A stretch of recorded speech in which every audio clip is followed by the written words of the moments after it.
धन्यवाद सभापति महोदय। हम ही को कातिल कहेगी दुनिया, हमारा ही कत्लेआम होगा। हम ही कुएं खोदते फिरेंगे, हम ही पे पानी हराम होगा। सभापति महोदय, सन 1947 में दिल्ली की जामा मस्जिद की तारीखी सीढ़ियों पर खड़े होकर के भारत रत्न मौलाना अबुल कलाम आजाद साहब ने कहा था कि मुसलमानों कहां जा रहे हो, यह है तुम्हारा मुल्क, यहां तुम्हारे आबाओ अजदाद की कब्रें हैं। उस वक्त मौलाना आजाद की ये सदाएं सुन करके लोगों ने अपने सरों की गठरियां उतार करके रख दी थी। आज उसी दिल्ली में मौजूद देश की संसद में एक बिल आया है जो हमसे उसी जामा मस्जिद की सीढ़ियों के सबूत मांगेगा, जो उन्हीं सीढ़ियों के पास अपनी कब्र में सोए हुए मौलाना आजाद को फिर से कब्र से सदा देनी पड़ेगी कि ये जो कब्र है वो मेरी कब्र है, ये किसी सरकार की जागीर नहीं है। सभापति महोदय, मैं जहां खड़ा हूं इसी संसद भवन के सामने सड़क के उस पार अपनी कब्र में सोए हुए भारत के पूर्व राष्ट्रपति फखरुद्दीन अली अहमद की कब्र है। शायद अब उस कब्र से भी सदाएं आए कि ये कब्र मेरी कब्र है, ये सरकार की जागीर नहीं है। सभापति महोदय, मैं वक्फ कानूनों में किए जा रहे संविधान विरोधी बदलावों के खिलाफ बोलने के लिए खड़ा हुआ हूं। संविधान का आर्टिकल 14 हो, 29 हो, 30 हो, चीख चीख कर कहता है कि देश में सब बराबर के हकदार हैं। आर्टिकल 26 कहता है कि सबको अपने अपने मजहबी कामों के लिए मंदिर, मस्जिद, गिरजाघर, गुरुद्वारों का निर्माण करने का हक है और उसका रखरखाव का भी हक है। लेकिन डॉक्टर बाबा साहब अंबेडकर के संविधान को हर दिन कुचलने वाली ये सरकार देश के मुसलमानों से नफरत में इतनी अंधी हो गई है कि खुलेआम देश की संसद में देश सरकार के माइनॉरिटी मिनिस्टर साहब और होम मिनिस्टर साहब झूठ बोलते हैं और देश को गुमराह करते हैं, झूठ शब्द असत्य बोलते हैं। सरकार ने इस बिल का नाम उम्मीद रखा है। मंत्री जी कल से इसे देश के मुसलमानों के लिए नई उम्मीद बता रहे हैं। नहीं मंत्री जी, न तो ये बिल मुसलमानों के लिए नई उम्मीद है और न ही उम्मीद की नई किरण।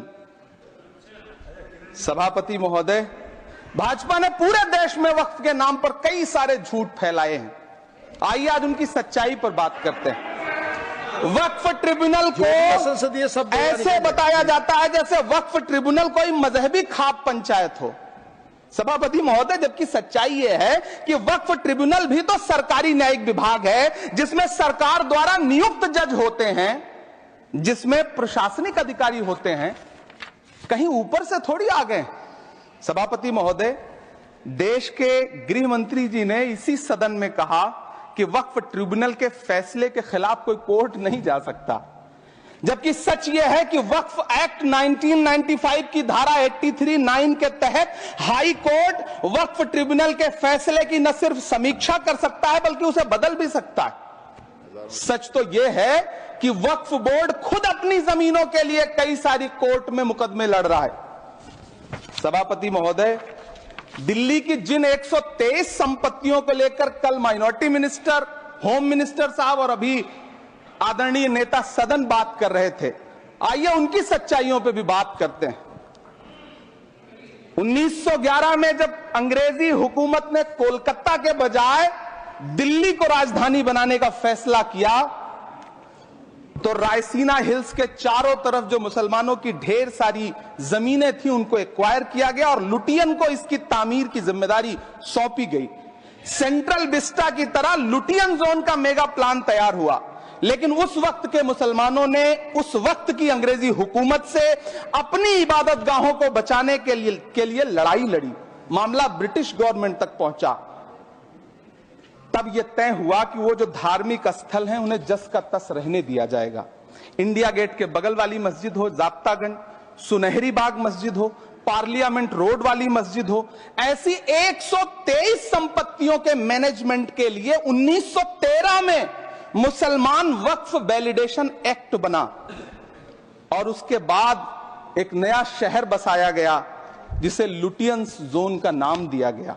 फिर 1943-45 के बीच एक और समझौता हुआ आजादी से पहले, उसके तहत काफी सारी वक्फ जायदादों को सुन्नी मजलिस औकाफ बनाकर उसके अंडर किया गया ताकि उसकी देखरेख की जा सके। गृह मंत्री जी 2 दिन से सदन में जो बात कह रहे हैं वो दरअसल 123 संपत्तियां उसी सुन्नी मजलिस औकाफ के तहत आती है। सभापति महोदय, आजाद भारत आजाद हुआ।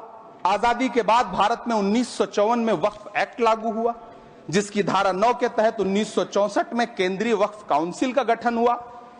दिल्ली की वही 123 प्रॉपर्टीज को 1970 में सर्वे गजट करके गजट नोटिफाई किया गया। इसके निपटारे के लिए पूर्व प्रधानमंत्री इंदिरा जी के द्वारा 1974 में एक बर्नी कमेटी बनाई गई।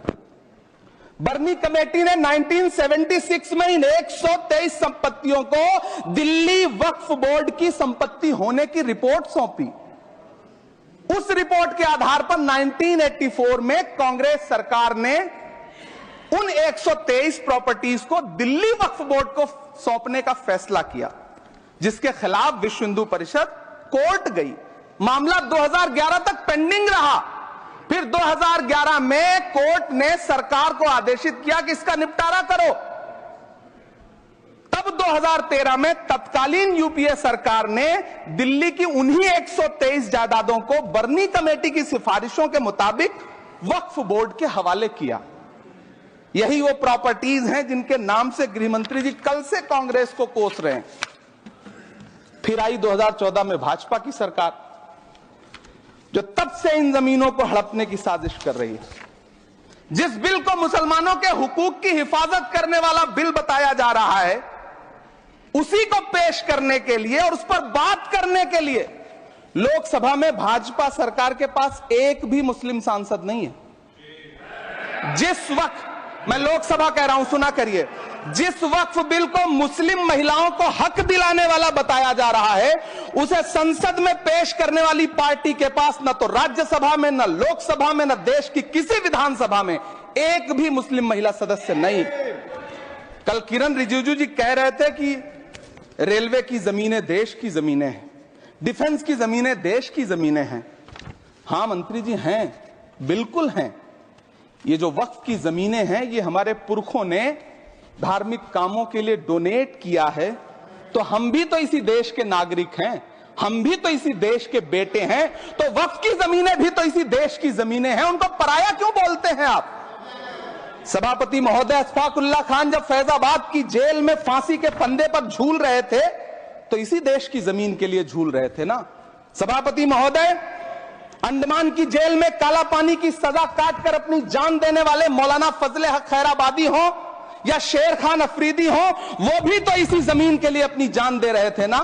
सभापति महोदय, पाकिस्तान के खिलाफ लड़ते हुए अपनी जान देने वाले महावीर चक्र विजेता ब्रिगेडियर उस्मान हो या पाकिस्तान के पैटर्न टैंक उड़ाने वाला परमवीर चक्र विजेता वीर अब्दुल हमीद हो, वो भी तो इसी जमीन के लिए अपनी जान दे रहा था ना। और मंत्री जी, मैं इस सदन में अलग ऐलान ये कहता हूं कि जब भी इस देश की जमीन को लहू की जरूरत होगी, आपसे 2 कदम आगे इमरान खड़ा मिलेगा, ये मैं आपसे यकीन दिलाते हुए कह रहा हूं। सभापति महोदय, मैं सरकार से कहना चाहता हूं, हमसे हमारी इबादत गाहें तो मत छीनिए ना, हमारे घरों पे बुलडोजर तो मत चलाइए ना, हमारी कब्रों में तो हमें सुकून से सोने दीजिए ना। सभापति महोदय, माइनॉरिटी मिनिस्ट्री का बजट कट करके, मुस्लिम बच्चों की स्कॉलरशिप बंद करके अब सरकार कह रही है कि हम वक्फ की आमदनी से गरीब मुसलमानों का भला करेंगे। गुजरात की बेटी बिल्किस के बलात्कारियों की रिहाई के बाद उन्हें माला पहनाने वाली लोगों के नेता ये कह रहे हैं कि यह बिल मुस्लिम महिलाओं को उनका हक दिलाएगा।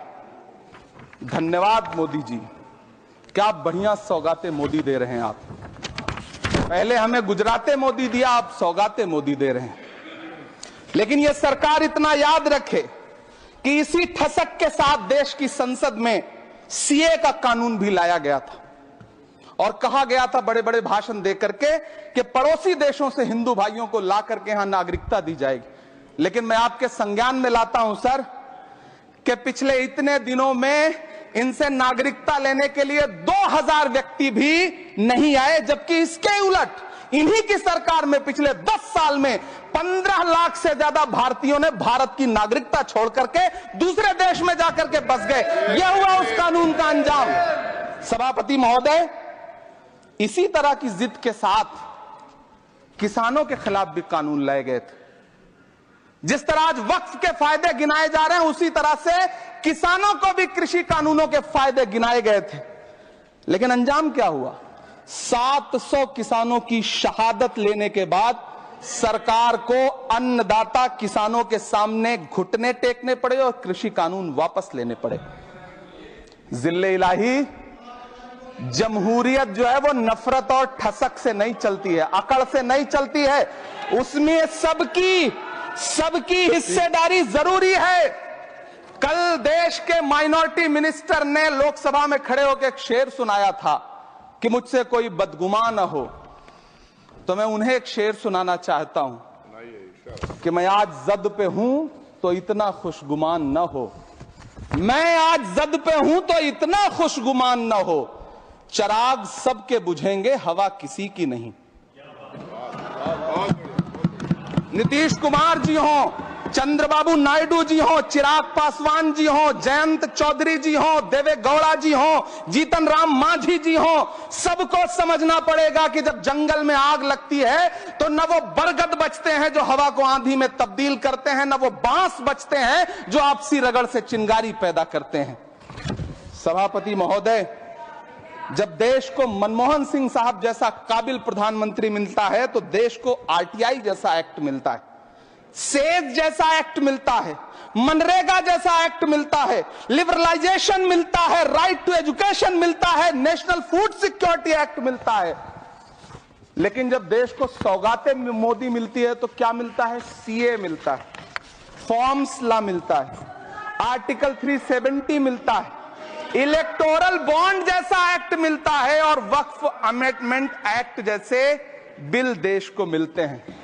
मुझे तो अपने हमवतन भाइयों से पूछना है कि आपको अपने बच्चों की तरक्की, खुशहाली और नौकरी की दरकार है या फिर मुसलमानों की दान की गई जमीनों को लूटकर धन्ना सेठों को देने की साजिश करने वाले कानून की?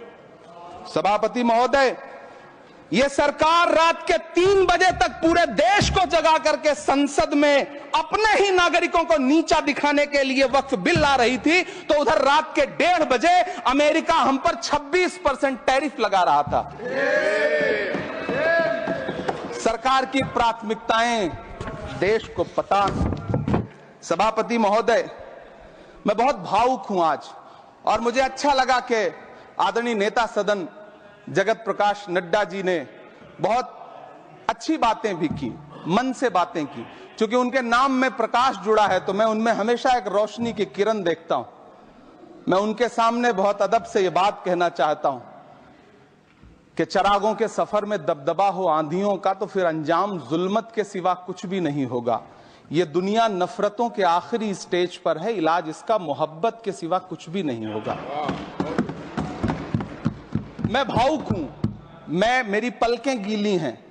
अगर देश की एक बहुत बड़ी आबादी को लगता है कि आप उसका भला करने के लिए नहीं बल्कि उनकी इबादतगाहों, उनकी कब्रिस्तानों, उनकी खानकाहों को बर्बाद करने का बिल ला रहे हैं, तो फिर आप अगर समझाने में नाकामयाब रहे हैं तो यह आपकी नाकामयाबी है। पहले समझाइए, उसके बाद कोई बिल लेकर के आइए, तब शायद हम आपका इतनी पुरजोर तरीके से विरोध ना करें।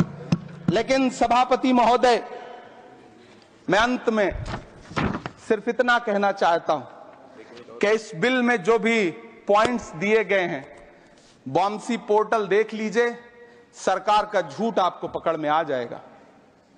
हम डरे नहीं हैं, हम सिर्फ सरकार से अपील कर रहे हैं कि हमें अपना समझिए।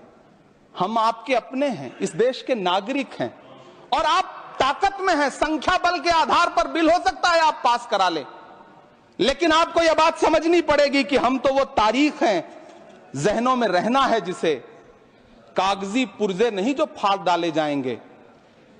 जिस जमीन पर मैं खड़ा हूं ये मेरी पहचान है। आप आंधी हैं तो क्या मुझको उड़ा ले जाएंगे? आपको यह बात समझनी पड़ेगी। आपको अगर इतना विपक्ष की तरफ से पहले जेपीसी में इतने सारे पॉइंट्स आए और उसके बाद कल से लोकसभा में और राज्यसभा में सुझाव आप सुनने को तैयार नहीं है, लोगों की शंका को दूर करने के बारे में आप बिल्कुल सोच नहीं रहे, बस आप कह रहे हैं यह बिल उम्मीद की नई किरण है। नहीं साहब, इसे भले किरण जी लेके आए हैं, लेकिन ये उम्मीद की नहीं बल्कि नाउम्मीदी की किरण है। और इस देश की एक बहुत बड़ी आबादी इस बात से खदशे में है, शक में है कि आप सीधे उनकी जमीनों को लूट करके धन्ना सेठों को बेचना चाहते हैं। मेरी अब भी आपसे अपील है कि इस बिल को वापस लीजिए। यह बिल कहीं से आपके अपने नागरिकों के लिए अच्छा नहीं है। यह बिल सिर्फ इस देश के मुसलमानों को नीचा दिखाने का और अपने एक ऐसे मतदाता वर्ग को खुश करने का बिल है जिनको इस बिल के पास हो जाने से कुछ मिलेगा भी नहीं, लेकिन आप एक नैरेटिव देना चाहते हैं, एक मैसेज देना चाहते हैं।